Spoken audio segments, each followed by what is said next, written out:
Começamos agora mais um programa Contra a Capa, que é esse nosso encontro semanal em que recebemos aqui escritoras, escritores que têm uma forte ligação com Minas Gerais ou não, para poder falarem sobre a sua obra, sobre a sua vida, sobre aquilo que eles têm pensado e feito também.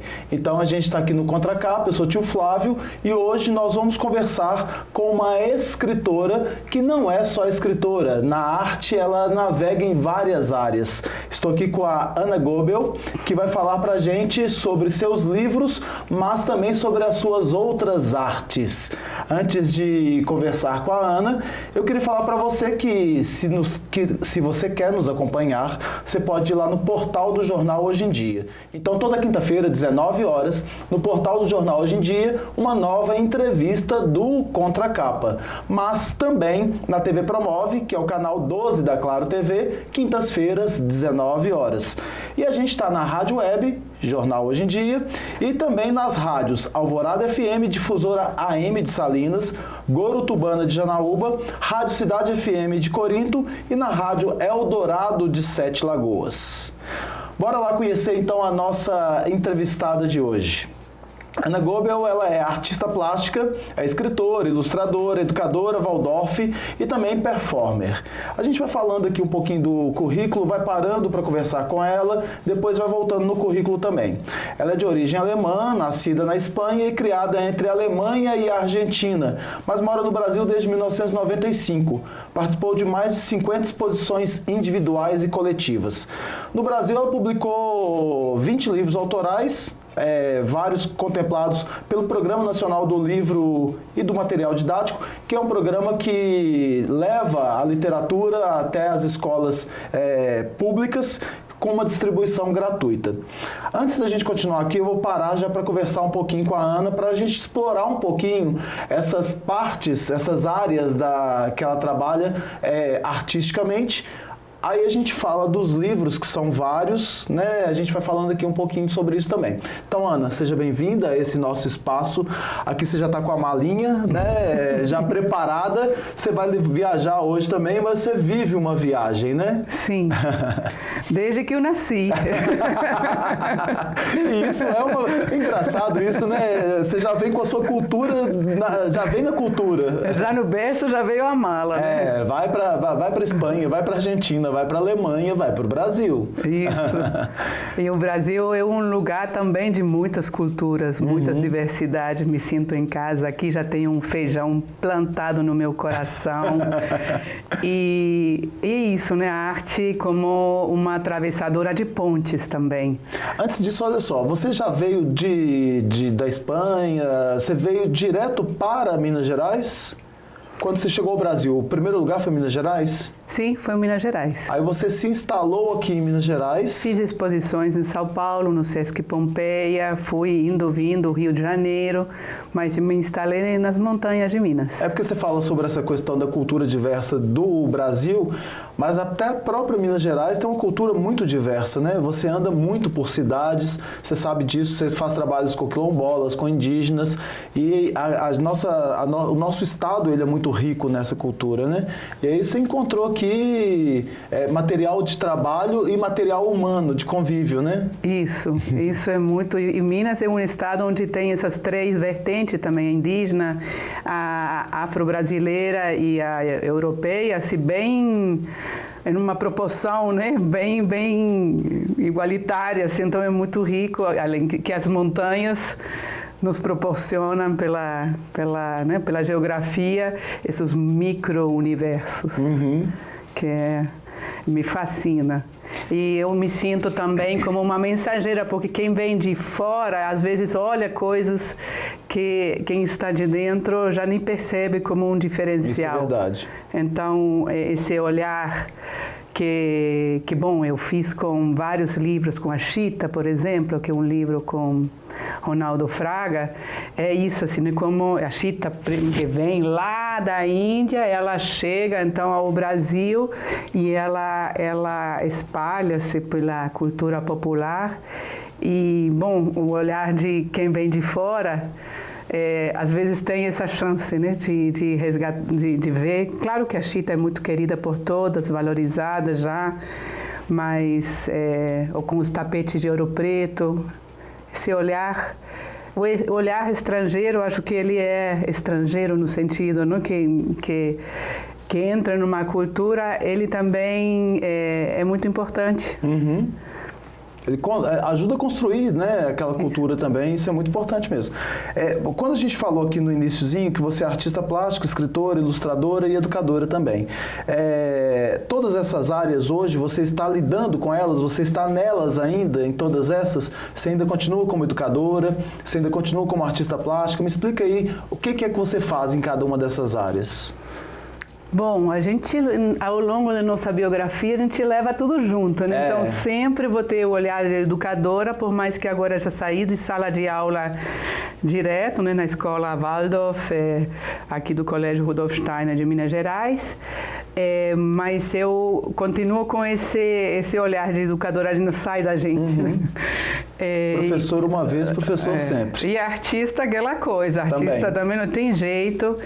Eu me sinto uma comunicadora, então para mim é muito importante para quem eu falo, é algo que eu gosto de ilustrar no sentido de colocar em imagem ideias, sonhos, que é o meu projeto mural, que chama Miradas de Afeto, que eu escuto numa comunidade o que é o sonho deles, ou qual que é a história deles, qual que são as capacidades, qual que é o patrimônio imaterial, material.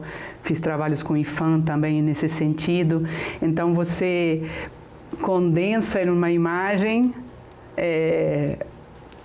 esse universo. E, para mim, o maior prêmio é quando a pessoa se reconhece naquilo que eu retrato. Aí eu que fico feliz realmente, que eu acho que um dos desafios nossos, um dos tantos, é se identificar com onde você está, você se sentir parte de um lugar. Eu acho que isso que fortalece uma comunidade, fortalece os vínculos, fortalece tudo que possa nascer nesse lugar. E a tendência é isso, né? Nos isolar, nos globalizar, né? Virar aquela coisa pasteurizada. Parece que tudo igual, né? Que tudo igual, né? Rompendo as culturas e pegando uma cultura única. Isso. E aí a gente vai deixando várias culturas morrerem, né? Isso. Infelizmente. Mas eu acho que hoje tem um movimento forte de que as periferias também, elas desenvolveram mecanismos de sobrevivência muito interessantes, que a gente precisa aprender delas, né? Como um congado persiste ao longo de tanto tempo, como um congado perdura através das crianças que vão junto, né? Tocando desde pequenininho junto, essa comida, essa fartura maravilhosa que é onde a multiplicação dos pães, né? Milagroso como que cozinha para tantas pessoas. Então, essa arte social, eu acho que ela é a minha grande meta, né? De poder atingir. Porque quando eu escuto uma comunidade, não é só a pintura, sino o que você transmite, o que você percebe. E eu pinto junto com as pessoas, que isso também é muito legal. Pois é. Me fala um pouquinho sobre esse trabalho especificamente. A gente vai entrar nos livros, mas a minha curiosidade você chega numa comunidade, né, seja quilombola, indígena ou qualquer comunidade que seja, você ali fica um tempo ouvindo as pessoas, conhecendo o ritmo da comunidade, e aí você convida essas pessoas para te ajudarem nesses murais, por exemplo? Seria maravilhoso ter muito tempo. Geralmente, né, a gente chega um dia, escuta, vê. Eu gosto de dormir de uma noite para outra. Claro que sempre é muito importante você ter uma pessoa referência. Então, quando eu fiz o Vale, no Vale do Jequitinhonha, um trabalho... Que é uma riqueza danada lá, né? É maravilhoso. Foi o Lori Figueiredo, que é um fotógrafo que atua... Ele tem livro, inclusive, publicado. Estava em exposição recentemente com as benzedeiras. Isso, exatamente. Mas ele tem um registro, um trabalho maravilhoso, fotográfico e etnográfico, né, esse olhar. Então, ele foi vamos falar, como chama, o embaixador, né? Então, ele que escolheu as pessoas, como eu estou junto com ele, já é diferente. Então, você sempre precisa dessa pessoa que já cultivou a confiança ao longo do tempo e aí através dela eu escuto, eu faço um esboço muito rápido assim da ideia, falo eu acho que a gente podia fazer desse jeito, aí eu dou como uma mancha, só uma escala, porque eu gosto de trabalhar com a escala humana, que é bonito quando eu estou como ser humano atrás de uma parede que tem a pintura, então dá um efeito bonito também de integração do passado, da história, e aí dou mais ou menos só uma escala, assim, um borrão, assim, se falaria assim, com uma mancha, assim, com as pernas, o braço, né, e falo, agora vai. Aí, nossa, eu não consigo. Não consigo. Vou estragar, vai ficar horrível, vai ficar uma marmota. Aí, não, relaxa, vai. Marmota é muito nosso, não é? Marmota. Vai, e depois dessas intervenções, eu tento mudar o mínimo. Eu faço os rostos, porque aí... É muito difícil, né? É difícil, e um rosto desfigurado dá uma imagem... Ou às vezes se você pinta com adolescentes, jovens, eles gostam de fazer piadinha e aí fazem... E é uma mirada de afeto perante a nossa humanidade. Então eu faço questão de uns rostos mais tranquilos.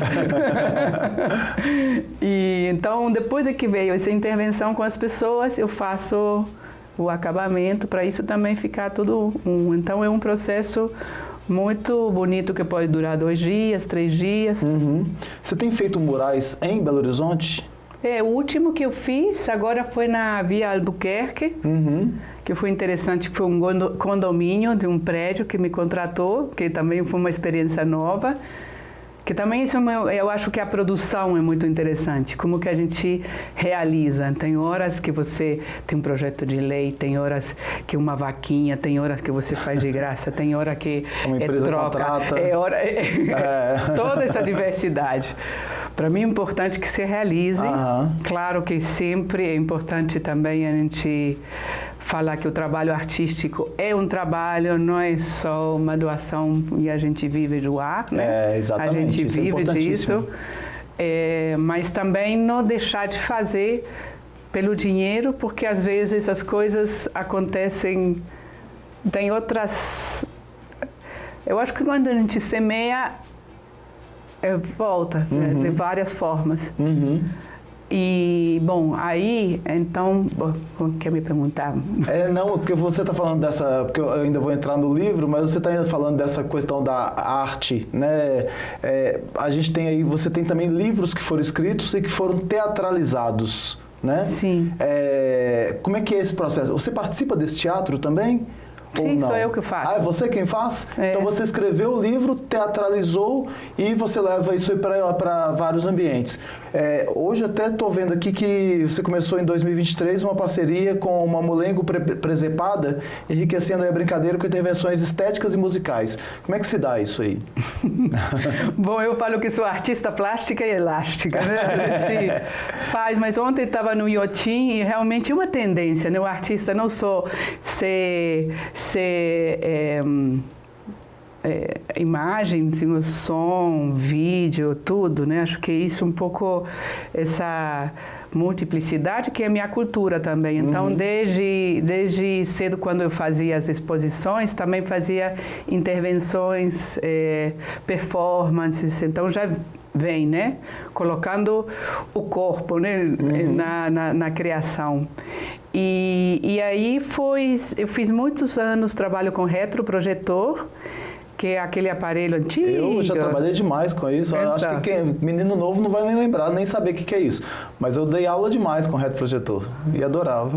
Então, ele é uma caixinha assim de luz que você usava muito para texto.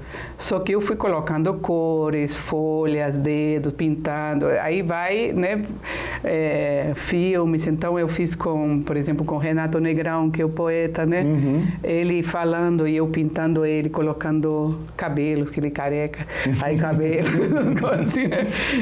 Brincadeiras com a Dudu de Herman, com dança. Então, a projeção me permitiu incorporar as diferentes artes. E nessa eu ganhei uma bolsa de estudos em uma biblioteca maravilhosa que tem em Munique, na Alemanha, que ela é um castelo. E esse castelo é lotado de livros. O que você imaginar é a maior biblioteca infanto-juvenil do mundo, é essa, que faz o prêmio White Ravens, né, que vários brasileiros ganharam. E aí, então, falei, não, eu quero levar alguma coisa bem brasileira para ele. Já estava morando aqui e eu tinha uma casa de forró com o pai dos meus meninos. Então, eu adorava dançar forró e tudo. A história tem várias artes. A vida vai indo. Eu nem sabia que o forró entrava nessas aí. Entra. Aí eu fiz uma lenda caribenha que fala que o mundo foi criado por um ataque de riso. A terra estava lá debaixo do mar, e aí e pum, sai a terra. Então eu conto essa história que é o Maluco do Céu, que virou livro pela editora Autêntica. Então aí já comecei a trabalhar com essa performance, onde eu mesmo contava. Só que depois, o segundo livro que eu conto é uma biografia minha. Até os 14 anos, que eu tive uma experiência de quase morte. Então eu conto essa minha infância, as viagens dos meus pais, porque eles eram professores bom, trabalharam na Espanha, onde eu nasci, voltaram para a Alemanha, foram para a Argentina, voltaram para a Alemanha, foram para a Argentina. A malinha tudo isso, né? A malinha né? E eles tinham uma Kombi, nós somos 5 irmãos. Gente! Na Kombi entravam 7. Tipo Miss Sunshine. E a gente, pegava a estrada. Bolívia, Peru, Equador, Colômbia, Brasil, Guiana Francesa. Rodamos, viu? Rodamos. De Kombi. Algumas, as mais próximas, Argentina, né, Patagônia, Bolívia, Peru, Brasil, Uruguai, Paraguai, sim, de Kombi. A outra, o Estado, como eles eram funcionários do Estado alemão, eles, cada 2 anos, tinham a passagem de volta de avião para os 7. Só que nunca iam direto para a Alemanha. Aí foi parando. Aí foi Colômbia, México, Guatemala, Haiti, Guiana Francesa, enfim, tudo isso. Todo esse universo. E era sempre, não era chique, viagem chique, não. Era de ônibus, de barraca. Eles eram aventureiros, com força. Gente, olha só. Uma confiança em Deus impressionante, porque sem cartão de crédito, sem nada, né? Dinheiro no sapato, aquelas coisas, assim, com 5 filhos. 5 filhos. E nessa época você tinha mais ou menos uns 14 anos? Quando eu fui para a Argentina, tinha 5, né? Então, eu conto, desde que eu nasci, essas viagens todas, as impressões, tudo coisas que aconteciam, e eu chego nesse momento de quase morte, que tive uma operação que quase deu ruim, e aí vivencio isso que eu vou contar agora lá em São Gonçalo do Rio das Pedras. Você vai fazer uma atividade. Tem uma biblioteca comunitária nova que chama Lira. E aí eu vou contar lá essa história. Que legal. Esse aí está no livro, em qual livro? Esse é a menina dos cabelos brancos que está esgotado. Com a crivinho. E me conta então uma coisa. O seu desculpa. Pode, o espaço é seu. Você falou do Mamulengo Presepada, que a história é longa. Mamulengo Presepada, então é meu parceiro, Chico Simões, meu companheiro, que ele é mestre da cultura popular, faz teatro de bonecos. E aí, bom, agora sim que estamos viajando, porque assim, ele faz 40 anos, viaja, então eu toco e canto. Que legal! E ele faz os bonecos, e com isso, então, vai ser um livro que vamos estrear mês que vem. Que legal! Antes desse livro que você vai estrear mês que vem, qual que foi o que eu recebi do pessoal da Autêntica? Eu acho que foi esse aqui, não foi? O penúltimo? Isso, esse é o penúltimo, esta rua agora é minha, que é homenageando a rua, né? Eu sou acho que o espaço democrático em si, acho que o Brasil ele está reconquistando a rua, graças à cultura também, né? Tantos eventos, na rua e levar tudo. as pessoas para o espaço público, né? Para o espaço público, então eu tomei como base os tapetes de Ouro Preto, ele está situado em Ouro Preto, já fiz várias vezes tapetes, fiz agora esse ano também de novo. Minha família é de Santa Luzia, e Santa Luzia também tem uns tapetes maravilhosos. Então aquela festa que acontece de sábado para domingo, né, quando faz o tapete, isso eu acho muito bonito. Porque tira os carros e... Fica aquela maravilha colorida, gente. né? A rua é da gente, igual que no carnaval aqui em BH, né? Podia ser assim, né? Podia ser assim. E aí fiz com a serragem mesmo, catei as serragens coloridas e usei como base. Essa rua agora é minha. Então essa capa é sua? Todo. Olha que lindo, que lindo. Todo, né? Então, aqui no começo, tem que mostrar para lá, né? Isso aqui é foto. Foto lá dos tapetes. No caso, acho que foi... Não sei que ano que foi. Nossa, lindo, lindo. Meus pezinhos aqui, né? E aí depois peguei a serragem, trabalhei em cima de um papelão duro, um papel Paraná, e pintei em cima. Então, isso aqui é restinho da serragem lá de Ouro Preto.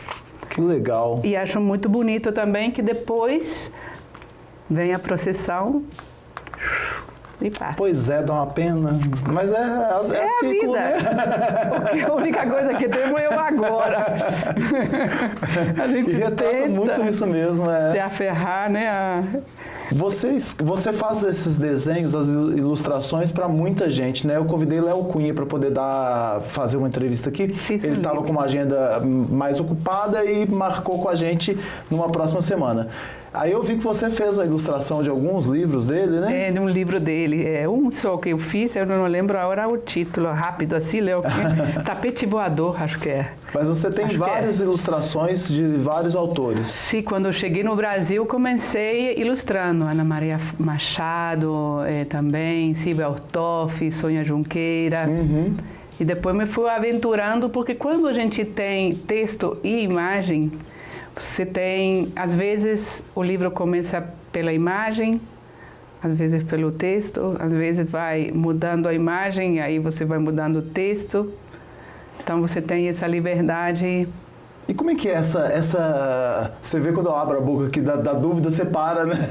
Não, olha só, eu tô vendo você lá no palco, com um boneco, com seu companheiro, aí você fazendo os tapetes, aí você ilustrando um livro, aí você escrevendo um livro. São várias linguagens, né? Tudo a cultura, mas várias linguagens. E é muito legal que você tem essa possibilidade de navegar, né, viajar nessas várias linguagens. Isso é muito gostoso, mas como é que desenvolve tudo isso e como é que casa tudo isso? Ou é natural? Olha, além de tudo isso, minha casa, que é um sítio, eu vou pintando tudo no meu sítio. Tem a mesa, eu recebi minha amiga agora, minha amigona da Argentina, da adolescência, aí falei, não, vou pintar a mesa de novo. Aí pinto a mesa de casa. Então, eu acho que a arte no cotidiano é muito cuidar o espaço. Eu acho que quando a gente cuida o espaço, ele cria também, que isso que eu percebo muito com os murais. Eu fiz, por exemplo, um trabalho quase de 4 anos consecutivos na Vila Acabamundo, que é atrás da Praça JK, né? A tia Magda que está lá no... A tia Magda no Querubins, é tudo pintado comigo, né? Assim com os meninos. Então, você vai criando esteticamente uma harmonia também que eu acredito e pude conferir também, inclusive perguntando às pessoas que fazem a limpeza na Vila Acabamundo, né? Que vai melhorando isso também, o cuidado. E então isso acho que surge naturalmente. Tem horas que já me deu bom, eu vou fazer 60 anos esse ano. Então, eu acho assim, por enquanto que meu corpo está tudo bem, não tenho assim, Eu falo, gente, é uma benção a idade, porque antigamente eu ficava, mas eu não sou ilustradora, mas eu não sou artista, eu não sou professora, eu não sou parece atora. Que a gente é muito e não é nada, parece né? Que é tudo e nada, né? Aquela coisa. Agora já fala, é o jeito, eu já nasci toda misturada, é lógico que também... Tem tudo, né? Eu sou elétrica, então eu faço aqui, então assim... Assumir como a gente é. Mas é muito legal. E essa questão do forró também adorei saber. E me conta aqui, qual a pergunta que é horrível. Qual você vai escolher? Qual é o do coração? Todos. Mas Sim. qual livro assim que tem uma história, a que conta a sua história é legal, né? Mas qual livro assim, que você fala assim, olha, esse aqui eu tenho assim uma paixão por ele? Bom, não consigo falar isso. Assim. Eu acho, por exemplo, esse livro da paz, que te dei de presente, que é a Oração de São Francisco, ele é, por exemplo, foi uma editora, a Cálice, que fez, depois ela devolveu os direitos autorais e é uma produção que fez a Savassi Criativa, que é aquela rua da Via Albuquerque, e que sempre no dia do São Francisco se cria o Nelson Galizzi, que é o curador? Ele é o figuraça, porque... inspirador. Ele mora, olha que lindo, ele mora numa rua e trabalha assim, na mesma via. E falou, então, que fazer alguma coisa por esse lugar. E começou a plantar. Começou a colocar bancos, sabe? Então, eu segui esse processo de realmente você falar, vou cuidar do entorno que eu estou. Então, eu tenho muito carinho por esse livro, além de que uma oração que a gente escuta na Umbanda, no Espiritismo, no Católico, em todo lugar, né? Ela mesmo, né? É muito linda, assim, né? O que fala, se a gente conseguisse ser um pouquinho assim... Seria ótimo. Então, eu gosto muito desse livro porque ele acabou sendo comunitário agora. Fizeram uma tiragem gratuita, entregando, juntaram, fizeram uma vaquinha, fizeram um livro e virou... Eu gosto também desses diversos caminhos que o livro pode ser, pode fazer. É maravilhoso ter uma editora... como autêntica, né? Uma editora grande que faz, né? Como estes dois aqui, que faz... Os dois são maravilhosos, olha. Que cuida, distribui, tem aquele projeto fantástico do governo que compra livro, distribui gratuitamente. Então, sua obra vai lá nos cafundó. Porque é tão difícil você, quando tem um livro, tem uma obra e é autônomo lá, independente, para você fazer isso chegar longe é muito complicado. Quando você tem uma editora e essa editora distribui, isso é muito bom, porque aí te dá a possibilidade de se tornar conhecido e levar sua mensagem para muito mais gente, né? Sim, isso é realmente muito lindo. Mas eu vejo aqui, agora já fiz meu último com a editora Crivo. Aí já é uma coprodução que também é interessante, quando o autor e o editor, né, eles dividem todos os custos, os ganhos. Enfim, é uma forma também interessante de pensar, porque, em realidade, a reprodução, ela não é cara, né? O caro é a distribuição. Exatamente. Então, eu sonho também fazer, por exemplo, livros para uma comunidade pequena, que para ela o livro é como falar, que o livro tem isso, né? Plantar uma árvore ou plantar um livro, né? Isso aqui vai ficar, né? Então, simbolicamente é muito forte. E a gente pode fazer... Hoje em dia, isso com muito mais facilidade que antigamente, que a gente tem uma editora que vai fazer 3.000 livros, uma caixa, assim, uma parede inteira de livro, que você tem que guardar, né? Essas coisas. A gente tem um projeto no Tio Flávio Cultural que a gente ouve idosas e idosos em ILPIs, instituições de longa permanência, né? E aí, durante 6, 8 meses, a gente está ouvindo esses idosos, um voluntário liga toda semana, e no final disso aí, esse voluntário ele vai escrever aquela história, muito simples e tal, mas escreve a história, coloca a foto do idoso e manda para ele, ou vai entregar lá na casa, no lar onde ele está vivendo. E aí ele fica tão emocionado porque, assim, aquela questão da imortalidade. A minha história agora está imortalizada. E quando a gente vê que ele, que não consegue muitas vezes escrever, porque tem Parkinson, tem algumas outras, né, dificuldades, há alguém escrevendo a história dele, entregando para ele, porque seria ótimo se ele conseguisse ele mesmo escrever, mas entregando para ele, ele se torna vivo de novo, né? Isso. Quer dizer, ele já está vivo e se torna vivo de novo. Então olha como que a literatura consegue fazer isso, olha como que a arte consegue fazer isso, olha quando que a gente está um pouco para baixo e eu fui recentemente no show de Guilherme Arantes, você sai dali, olha, ouvindo músicas do passado, e que são do presente e que revigora a gente. Então a arte tem esse poder de revigorar e de dar sopro de vida, né, pra gente. Seja andando na rua de Belo Horizonte, você está falando aí, eu estou recordando muito um texto que eu fiz para o jornal Hoje em Dia e que eu posso entregar ele hoje. Eu vou mexer nesse texto, porque eu andei pelas ruas de Belo Horizonte e vi muita sujeira. Mas eu passei pela Albuquerque ali e a sujeira me chamou mais atenção do que a arte. E isso não está certo. A gente tem que limpar a sujeira, obviamente, tem que reclamar da sujeira, mas eu tenho que ter olhos para a arte também, né? Sim. E há arte em Belo Horizonte. Eu coloquei na matéria que eu vi ali o Estadual Central, que acabou de ser pintado, né, o Colégio Estadual Central, por vários grafiteiros, e foi lindo, tá lindo. Mas a gente tem que despertar, porque é igual você falou, quem chega de fora tem um olhar diferente. A gente às vezes fica nas janelas quebradas, né, acostumando com o ambiente. E a arte tem que nos balançar para a gente acordar. E Belo Horizonte pulsa muita arte, né? Muita música, os murais nesse trabalho do Cura e tantos trabalhos de muralismos lindos, né? Tem muito...